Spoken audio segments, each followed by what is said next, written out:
Hi everyone, this is Katie, the Novel Stitcher. It is Thursday, August 1st, and this is a Floss Tube Extra about the Stitches and Pages book club. So I decided to separate out any updates on the book club from my floss tubes just to make it easier for you all to follow and keep track of, and in case you don't have time to watch a full floss tube, you won't miss out on any Stitches and Pages updates, and it'll make it easier for me to keep track of too and make sure I'm keeping up with everyone and all that's needed for the book club. And so if you're new here, Stitches and Pages is a book club where we vote on a book and have 2 months to read that book. And at the end of the 2 months, we get together via Zoom and we chat about the book and the characters and the setting and our stitching. And we try to pick a project, either a whip or a start, that kind of works with the book. Everyone picks their own kind of thing that'll match either the theme of the book, the setting, a color on the cover, any kind of way you can make it relate to the book so that we can stitch and read. And it's always a great time, and the discussions have been wonderful so far, and it's just been a blast. So I thank you all for your participation if you've participated, and if you haven't yet, I'm excited to have you here. So just to kind of level set and make sure everyone kind of understands how this works, there'll be 3 videos, the first for each go around for the book club. The first video we will vote on the book that we want to read.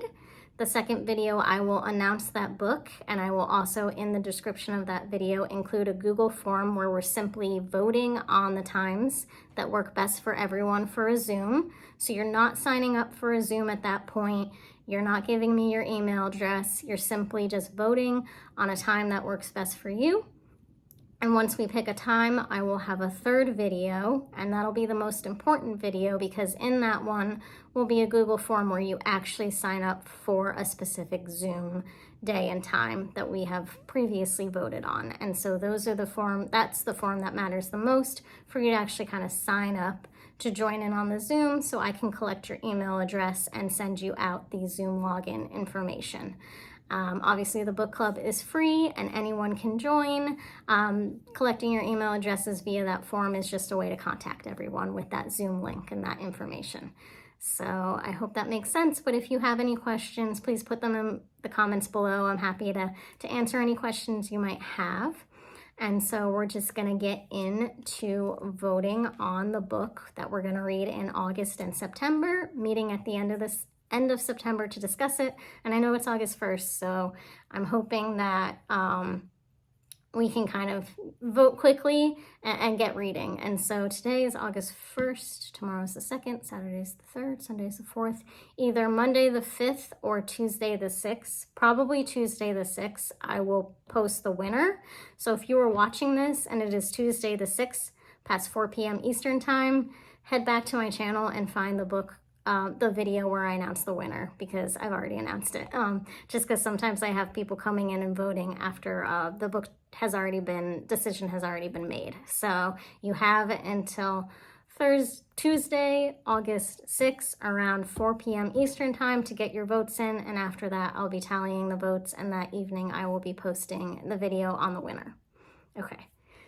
It's a Thursday after work. This is like the 6th time I've filmed this because I keep fumbling my words. So we're going to try to get it right this time and not be too all over the place.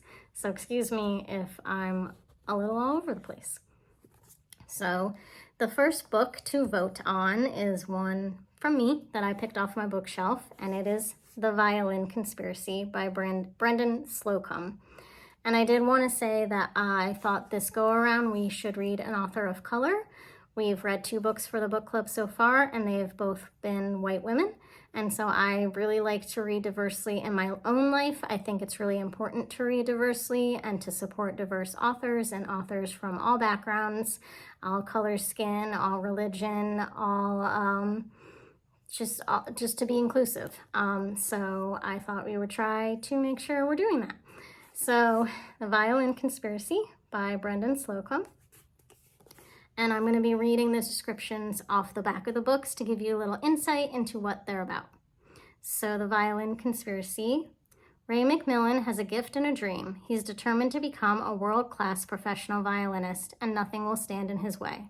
Not his mother, who wants him to stop making such a racket, not the fact that he can't afford a violin suitable to his talents, not even the racism and prejudice inherent in the often rarefied world of classical music. When Ray discovers that his beat-up family fiddle is actually a priceless Stradivarius, I might have pronounced that wrong, all his dreams suddenly seem within reach. Together, Ray and his violin take the world by storm. But on the eve of the renowned and cutthroat Tchaikovsky competition, the Olympics of classical music, the violin is stolen and a ransom note for $5 million left in its place. Ray feels like he's lost a piece of himself. As the competition approaches, Ray must not only reclaim his precious violin, but prove to himself and the world that no matter the outcome, there has always been a truly great musician within him. And this is about 355 pages, so not too long, and it sounds really interesting. So if you think The Violin Conspiracy would be the book you would want to read for the book club, put the title of the book in the comments below. And then the next option, this was suggested by a couple of my viewers, but I also actually have this one on my bookshelf, is The Heaven and Earth Grocery Store by James McBride. And this actually won the National Book Award. I'm not sure what year, it might have been last year. And so The Heaven and Earth Grocery Store. In 1972, when workers in Pottstown, Pennsylvania were digging the foundations for a new housing development, the last thing they expected to uncover was a human skeleton. Who the skeleton was and how it got buried there were just two of the long-held secrets that had been kept for decades by the residents of Chicken Hill, the dilapidated neighborhood where immigrant Jews and African Americans lived side by side, sharing ambitions and sorrows. Chicken Hill was where Moshe and Chona Ludlow lived when Chona ran the Heaven and Earth Grocery Store, which served the neighborhood's quirky collection of Blacks and European immigrants, helped by her husband, Moshe, a Romanian-born theater owner who integrated the town's first dance hall. When the state came looking for a deaf Black child, claiming that the boy needed to be institutionalized, Chicken Hill's residents, roused by Chona's kindness and the courage of a local Black worker named Nate Timblin, banded together to keep the boy safe. As the novel unfolds, it becomes clear how much the people of Chicken Hill have to struggle to survive at the margins of white Christian America and how damaging bigotry, hypocrisy, and deceit can be to a community. When the truth is revealed about the skeleton, the boy, and the part the town's establishment played in both, McBride shows that it is love and community, heaven and earth, that ultimately sustains us. So that one sounds really interesting.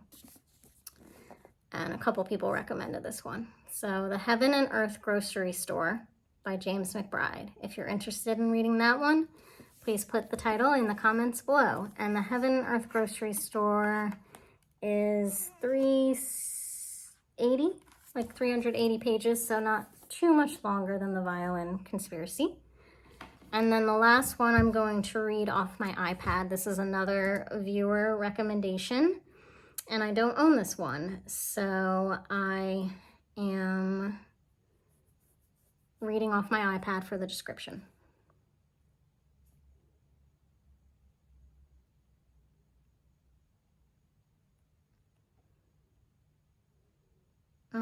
Sorry, my iPad went screwy on me for a second. It was working. Nope, what is it doing? No. I'm sorry, y'all. I don't know why it's doing this. Okay, here we go. I'm sorry.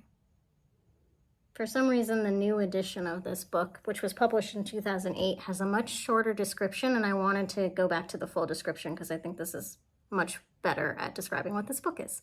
So I'm going to put the cover image here because I don't own this one yet, but now I'm going to buy it whether we read it for the book club or not because it sounds really good. So this one's a memoir, and we haven't read any nonfiction. So it's called The Late Homecomer, a Hmong family memoir. I looked up Hmong, and the H is silent, pretty sure. In search of a place to call home, thousands of Hmong families made the journey from the war-torn jungle of Laos to the overcrowded refugee camps of Thailand and onward to America. But lacking a written language of their own, the Hmong experience has been primarily recorded by others.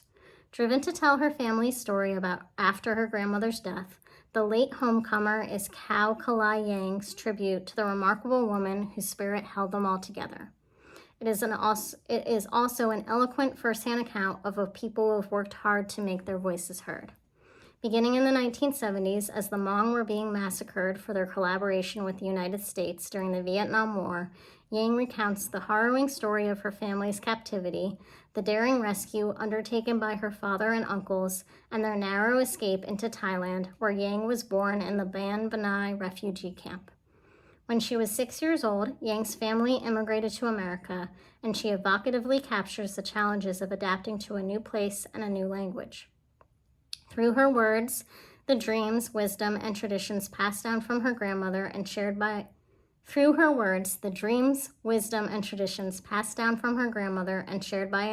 an entire community have finally found a voice. So that sounds like a really interesting, not often told story. So if you would like to read The Late Homecomer, a Hmong family memoir, just put The Late Homecomer in the comments below. And I don't know if it lists how many pages this one is, but I can't imagine it would be, incredibly long. Probably the same length, I would think, compared to the other books. Let's see, usually here, 312 pages, so a little bit shorter. So those are your three options: The Late Homecomer, The Heaven and Earth Grocery Store, and The Violin Conspiracy. So I don't know if I said this at the top of the video because I filmed this 4 or 5 times now, but get your votes in by Tuesday, August 6th, this coming Tuesday. I'm pretty sure it's the 6th, whatever this coming Tuesday is, by like around 3 o'clock, because I'm gonna film that evening after work to tell you which book won so that we can get reading. I don't want us to get too far into the month without announcing it. So if it is Tuesday, August 6th, after 3 o'clock, then don't vote because your vote won't count. And wait another couple hours and there'll be a new video announcing the winner. So put the book you like best. I would recommend just putting one book name in the comments below that you would most like to read in August and September. And then I'll be back with you in a handful of days to announce the winner. And then we'll get reading and we'll schedule the Zooms and we'll have another great book club. So thank you all so much, and I'll have another floss tube out someday, probably soon. I'm just busy. It's summer, but I will be still chugging along with filling floss tubes and stitching and all that, not going anywhere, just busy as summer winds down. So I will see you all soon, and I hope you're having a wonderful week, and can't wait to see what book we pick for the next go. So thanks, everyone.